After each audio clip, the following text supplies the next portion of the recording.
Praise the lord, హల్లెలూయా. యేసుక్రీస్తు వారి శ్రేష్టమైన నామంలో ఈ వాగ్దాన సందేశాన్ని వీక్షించడానికి జాన్ వెస్లీ మినిస్ట్రీస్ అనే యూట్యూబ్ ఛానల్ కనెక్ట్ అయిన మీ అందరికీ క్రీస్తు నామంలో శుభాలు తెలియజేస్తున్నాను. దేవుడు మిమ్మల్ని అందరినీ దీవించాలని, బలపరచాలని, ఆధ్యాత్మికంగా మీరందరూ పటిష్టపరచబడాలని మీకోసం అనునిత్యము ప్రత్యేకంగా ప్రార్థన చేస్తున్నాం. యెహోవా తమకు దేవుడుగా గల జనులు ధన్యులు అని లేఖనం సెలవిస్తుంది.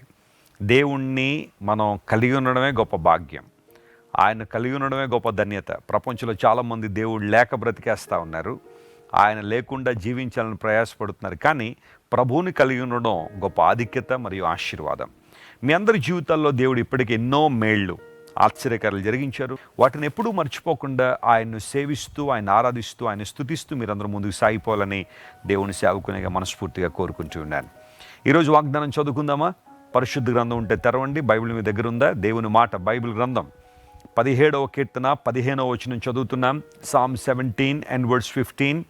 నేనైతే నీతి గలవాడనై నీ ముఖదర్శనము చేసేదను, నేను మేల్కొనున్నప్పుడు నీ స్వరూప దర్శనముతో నా ఆశను తీర్చుకుందును. ఎంత చక్కని మాట, ఎంత చక్కని స్టేట్మెంట్. ఇందులో దేవుడు మనతో మాట్లాడే వాగ్దానం ఏంటంటే, ఆయన స్వరూప దర్శనము ద్వారా మన ప్రతి ఆశను తీర్చేవాడు ఆయన. మీకేమన్నా ఆశలు ఉన్నాయా? ఉండాలా వద్దా? మనిషికి ఆశ ఉండాలా వద్దా? ఉండాలి. అయితే అవి పవిత్రమైన ఆశలు అయి ఉండాలి. దేవుని కొరకైన దప్పిక, ఆశ మనం కలిగి ఉంటే దేవుడు మనల్ని తృప్తిపరిచే దేవుడు ఆయన. నీతి కొరకు ఆకలి దప్పులు గలవారు ధన్యులు, వారు తృప్తిపరచబడతారని యేసు ప్రభు వారు చెప్పారు. నీతి కొరకు ఆకలి, నీతి కొరకు దప్పిక ఉండడం తప్పులేదు. కానీ కొంతమందికి ఈ రోజుల్లో కోరికలు, వ్యర్థమైన కోరికలు, లోకానుసారమైన ఆశలు ఎక్కువైపోతున్నాయి. లోకం అంటేనే అది కదా, శరీరాశ, నేత్రాశ, జీవపుడము అన్నాడు. Lust of the ice and lust of the body. ఈ ఆశలు మంచివి కాదు. దేవునికి సంబంధించిన ఆశలు ఉండడం చాలా మంచిదే. కొరకుమారులు అన్నారు, దుప్పి నీటి వాగుల కొరకు ఆశపడినట్టుగా ప్రభువా మా ప్రాణం నీ కొరకు ఆశపడుతుంది. As the deer pants for the water. దుప్పి నీటి వాగుల కొరకు ఎంత తహతలాడిపోతుందో మాలో కూడా అలాంటి ఆశ ఉందని గమనించండి ప్రియులారా. దావీదు భక్తుడు ఈ కీర్తన రాశాడు. ఎన్నో శ్రేష్టమైన విషయాలు 17వ కీర్తనలో మనం చూస్తూ ఉంటాము. అయితే చివరి వచనం దగ్గరికి వచ్చేసరికి అంటాడు, నేనైతే అనే మాట వాడాడు. నా మట్టుకైతే, యాజ్ ఫర్ మీ అనే మాట అక్కడ మనం చూస్తున్నాం. ఎందుకు ఆ మాట వాడాడంటే, ఆ పై కీర్తన అంతట్లో కూడా కొంతమంది దేవుణ్ణి ఎరుగని వారు, దేవునితో సహవాసం లేనివారు, దేవునికి దూరంగా బ్రతికే వారి లక్షణాలన్నీ కూడా అక్కడ రాసుకుంటూ వచ్చారు. అలాంటి వారందరినీ చూసిన దైవజనుడు తన గురించి తను మాట్లాడుతుంటాడు. వారు ఎలా బ్రతుకుతున్నారు, వారు ఎలా జీవిస్తున్నారు, వారు ఎలా దేవుని దూరంగా ఉన్నారు తర్వాత సంగతి. అయితే నా మట్టుకు నేనైతే నీతి గలవాడనై నీ ముఖదర్శనం చేస్తాను ప్రభువా. ఎవరు దేవుణ్ణి ముఖదర్శనం చేయగలరు? నిజంగా దేవుణ్ణి ఎవరు చూడగలరు? ఎవరు దేవుణ్ణి దర్శనం చేసుకోగలరు?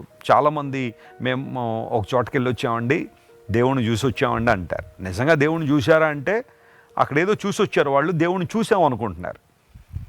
దేవుణ్ణి చూడడం అంత సులభమా? భౌతిక నేత్రాలతో దేవుణ్ణి మనం చూసే ఇచ్చా?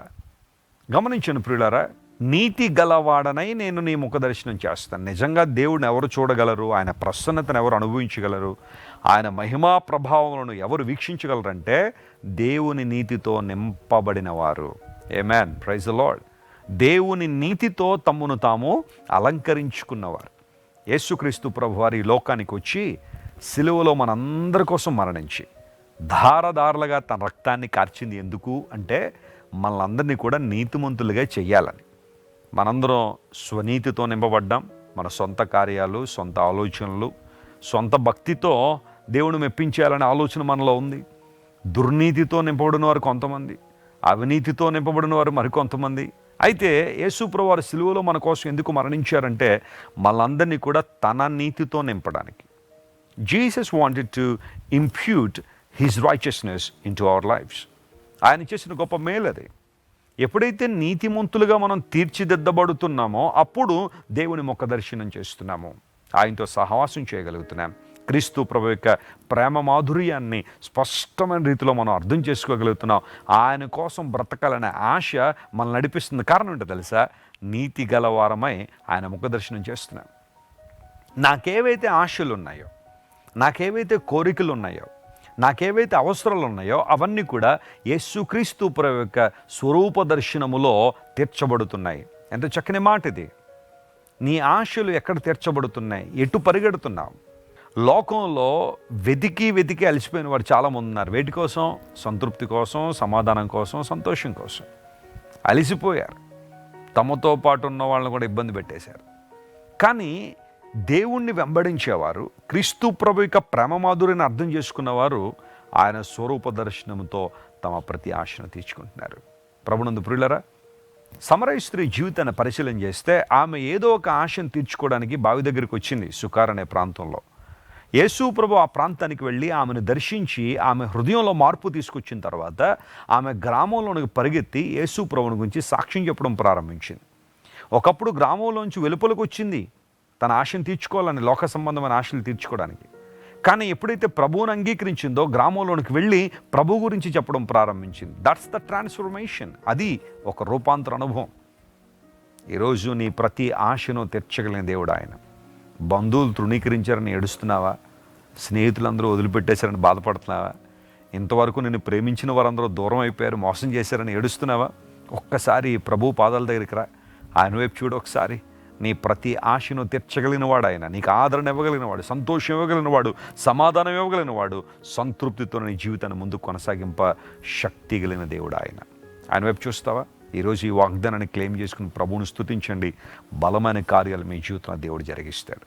ప్రార్థన చేసుకుందాం. కళ్ళు మూసుకోండి. ప్రేమగల తండ్రి, గొప్ప దేవానికి వందనాలు. దావీదు భక్తుడు తన జీవిత అనుభవంలో నుండి పలికిన ఒక మాటను ఈరోజు మా ముందుకు తీసుకొచ్చారు. నీ స్వరూప దర్శనంతో మా ప్రతి ఆశ తీర్చబడుతుందని. అవును ప్రభు, లోకంలో చాలామంది తమ ఆశలు, కోరికలు తీర్చబడాలని ఎన్నెన్నో చోట్లకు వెళ్తున్నారు, ఏవేవో చేస్తున్నారు, ఆఖరికి తమ ప్రాణాలు కూడా పోగొట్టుకుంటున్నారు. కానీ సజీవుడు అని నీ పాదాల చెంత మేము ఉండడం ద్వారా, నిన్ను వెంబడించడం ద్వారా మా ప్రతి ఆశను తీర్చే దేవుడు, మా అవసరాన్ని తీర్చే దేవుడు కనుక నీకు వందనాలు. ఈరోజు మా ప్రియులు ఎట్టి అవసరాలతో నీ వైపు చూస్తున్నారో, ఏ ఏ విధమైన పరిస్థితుల్లో ఉన్నారో వారందరూ మీరు ముట్టి కనికరించి లేవనెత్తండి. బలమైన కార్యాలు వారి జీవితంలో జరిగించండి ప్రభువా. కృపా సంపత్తిని కుమ్మరించే దేవుడు గనుక నీకు స్తోత్రాలు. ఘనత మహిమ నీకే చెల్లిస్తూ యేసు నామం పేరిట అడిగి వేడుకొనిచున్నాం తండ్రి. Amen, amen. God bless you, dear friends. Have a wonderful day. Christ worship centre ఓ బలమైన సంఘ ఉద్యమం. కొన్ని సంవత్సరాల క్రితం కేవలం ఇద్దరితో ప్రారంభించబడిన పరిచర్య నేడు ప్రపంచవ్యాప్తంగా లక్షలాది మందిని ప్రభావితం చేయుచున్నది.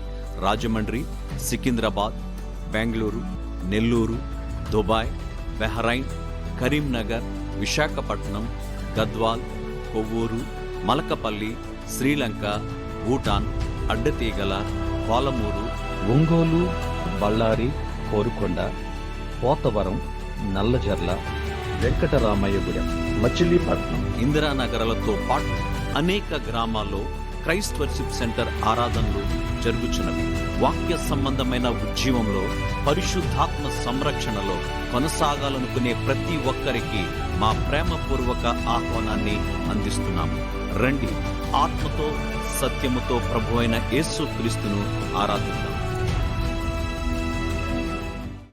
మీరు ఇంతవరకు విన్న దైవ సందేశం మరియు దేవుని సేవకులు చేసిన ప్రార్థన మీకు ఆశీర్వాదకరముగా ఉన్నదని విశ్వసించుచున్నాము.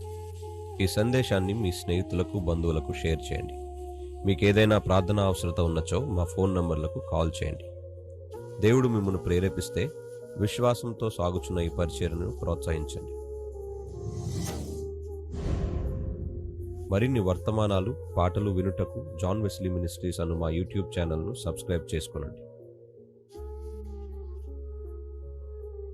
ప్రభువైన యేసుక్రీస్తు కృప మీకు తోడైండును గాక.